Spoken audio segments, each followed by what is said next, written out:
বাইদেউহাতৰ অৱস্থা বহুত বেয়া হৈ লাখপতি কোটিপতি হৈ যাব এতিয়া বাইদেউহাত। লাখপতি বাইদেউহাতৰ অৱস্থা নাই, ইমান দূৰৰ পৰা খোজকাঢ়ি হে লাখপতি হওঁতে ইমান বেয়া অৱস্থা, আৰু কোটিপতি বনিবাই আছে মামা।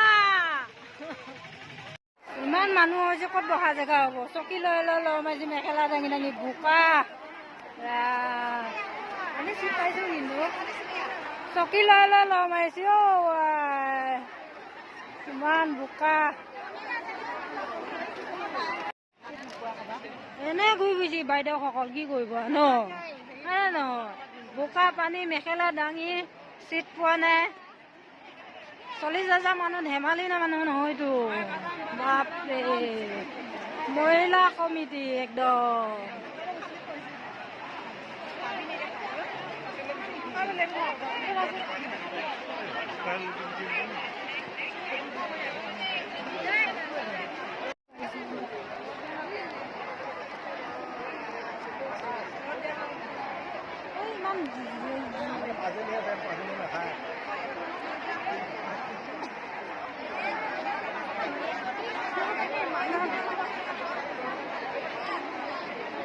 চাৰিওপিনে মানুহে মানুহ, মহিলাই মহিলা।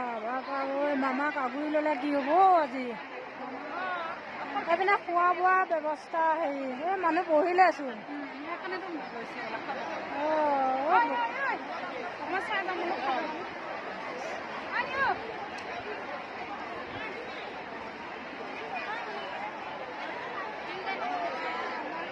খোৱা বোৱা ব্যৱস্থা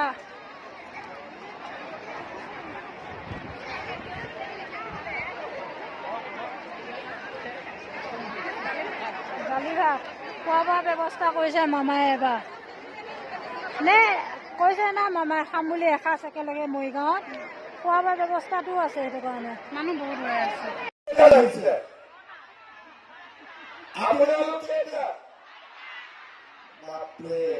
তাৰমানে আজি যদি চেক লৈ ঘৰত নাযায় আপোনালোকৰ বহুত যোগাব আজি, হয় নে নহয়? গতিকে চেক লৈ যাব লাগিব, কিন্তু তাৰ আগতে মই আপোনালোকক কেইটামান কথা কম, যাতে ভৱিষ্যতে মই আপোনালোকক আৰু চেক দিব পাৰো। হ'ব?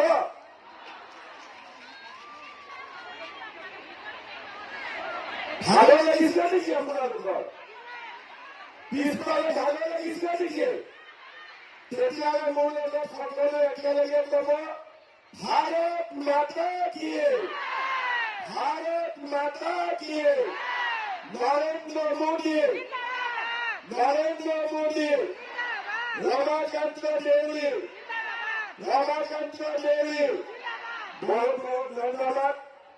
আজিৰ সভাত আমাৰ মাজত উপস্থিত অসম চৰকাৰৰ সন্মানীয় মন্ত্ৰী পীযুষ হাজৰিকা ডাঙৰীয়া, আমাৰ মাজত উপস্থিত সন্মানীয় মন্ত্ৰী কৌশিক ৰায় ডাঙৰীয়া, মৰিগাঁও বিধানসভা সমষ্টিৰ সন্মানীয় বিধায়ক ৰমাকান্ত দেউৰী ডাঙৰীয়া, তিৱা স্বায়ত্তশাসিত পৰিষদৰ CM জীৱন চন্দ্ৰ কোঁৱৰ ডাঙৰীয়া, জিলা পৰিষদৰ সভানেত্ৰী প্ৰণতি কলিতা ডেকা ডাঙৰীয়ানী, যোগেশ তামুলী ডাঙৰীয়া, ৰামপ্ৰসাদ চৰকাৰ ডাঙৰীয়া, সুৰেন দাস ডাঙৰীয়া, অৰ্চনা পাত্ৰ ডাঙৰীয়ানী, প্ৰশান্ত হাজৰিকা ডাঙৰীয়া, বিনীতা বৈষ্ণৱ ডেকা ডাঙৰীয়া, শান্তনু শৰ্মা ডাঙৰীয়া, আমাৰ জিলা আয়ুক্ত অনামিকা তিৱাৰী ডাঙৰীয়ানী, কুন্তলমণি শৰ্মা মণ্ডলকে আদি কৰি মঞ্চত উপবিষ্ট বিশিষ্ট ব্যক্তিসকল আৰু মৰিগাঁও সমষ্টিৰ বিভিন্ন অঞ্চলৰ পৰা অহা মোৰ সন্মানৰ আলমাতৃ প্ৰধানমন্ত্ৰী নৰেন্দ্ৰ মোদী ডাঙৰীয়া যোৰহাটলৈ আহিছিলে, আৰু সেইদিনাখন আমি অসমৰ লাখপতি বাইদেউসকলক যোৰহাটৰ মিটিঙলৈকে লৈ গৈছিলো। প্ৰধানমন্ত্ৰী ডাঙৰীয়াই মিটিঙত কৈছিলে যে মই ভাৰতৰ 3 কোটি মহিলাক লাখপতি দিদি বা লাখপতি বাইদেউ বনাব বিচাৰো। লাখপতি দিদি বা লাখপতি বাইদেউ মানে কি? যিগৰাকী মহিলাই বছৰত অন্তত 1 লাখ টকাৰ ব্যৱসায় বাণিজ্য কৰিব পাৰে।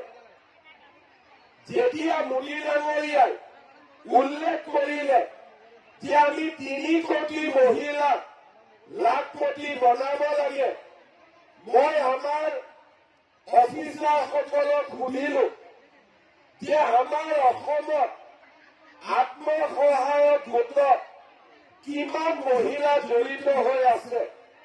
তেখেতসকলে মোক ক'লে যে আমাৰ 4 লাখ আত্মসহায়ক গ্ৰুপ আছে। প্ৰতিটো গ্ৰুপত 10 গৰাকীকৈ মহিলা থাকিলেও আমাৰ 40 লাখ মহিলা আত্মসহায়ক গ্ৰুপৰ লগত জড়িত হৈ আছে। নগৰ অঞ্চলত প্ৰায় 3 লাখ মহিলা আত্মসহায়ক গ্ৰুপৰ লগত জড়িত হৈ আছে। মই মনতে ভাবিলো যদি 3 কোটি ভাৰতত লাখপতি বাইদেউ হ'ব পাৰে, আমি অসমত অন্তত 30 লাখ মহিলা লাখপতি বাইদেউ বনাব পাৰো নেকি? তেনেকৈ আমি চিন্তা আৰম্ভ কৰিলো যে আমি কি কৰিলে খুব সোনকালে আমাৰ আই মাতৃসকলক আমি লাখপতি বাইদেউ বনাব পাৰো। কোনোবাই মোক ক'লে যে গ্ৰুপত আমি যদি টকা দিওঁ তেতিয়াহ'লে মহিলাসকলে লাখপতি বাইদেউ হ'ব পাৰিব।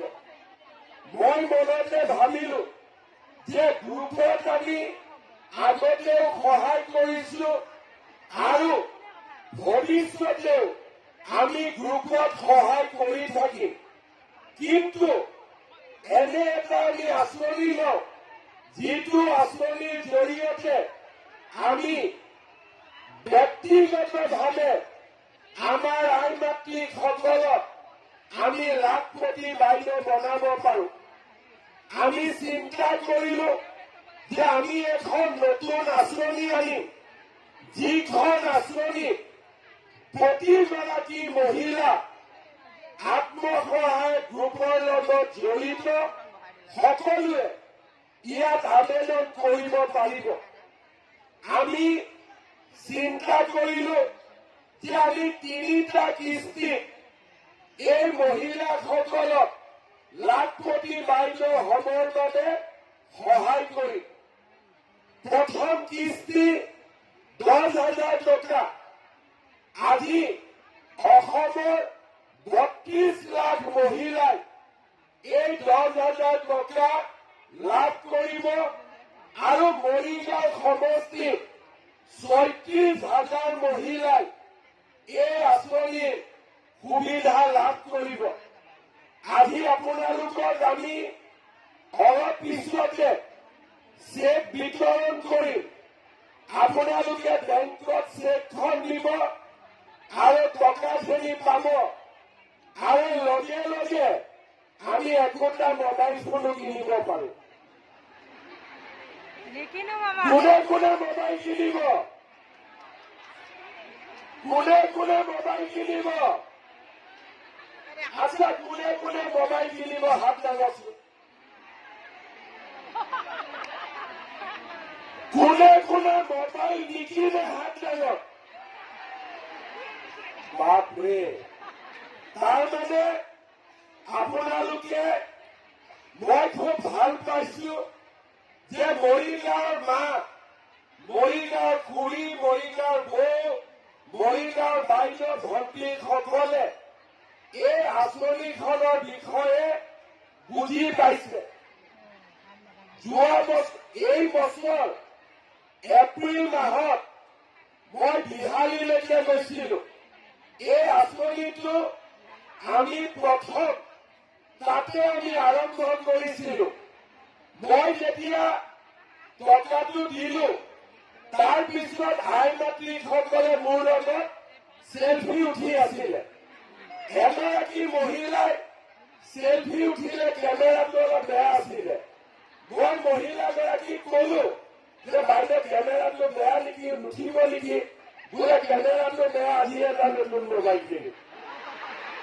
তেতিয়া মই বুজিলো যে নহয়, আমি তাৰপিছত ললিতা বৰদলৈ। ললিতা বৰদলৈৰ পিছত থিয় গ্ৰহণ কৰিব নুৰজাহা বেগম।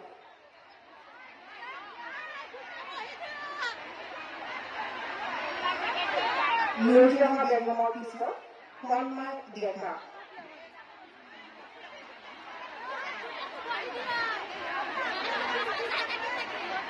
কণমাই ডেকাৰ পিছত থিয় গ্ৰহণ কৰিব দীপালী পাঠক।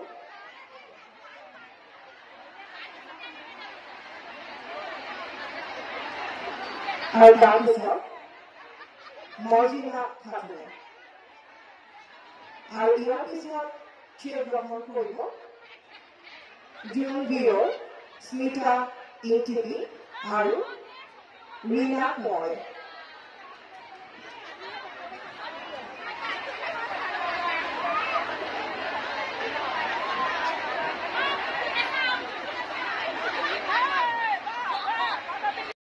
এটা কথাই ভাল কৰিলে, মামাই যে খোৱা বোৱা ব্যৱস্থাটো কৰি দিলে লাখপতি বাইদেউসকলক, সেয়াই ভাল লাগিছে দেই। কষ্ট নোপোৱাকৈ যে মামাই আমাক ইমানখিনি হেৰি কৰিছে, সেইকাৰণে বহুত ভাল লাগিছে। তাকচোন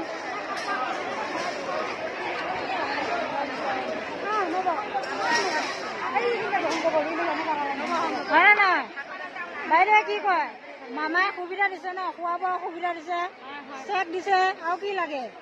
আৰু কিমান কৰিব মামাই আমাৰ কাৰণে, হয়নে নহয়? আই মাতৃসকলৰ কাৰণে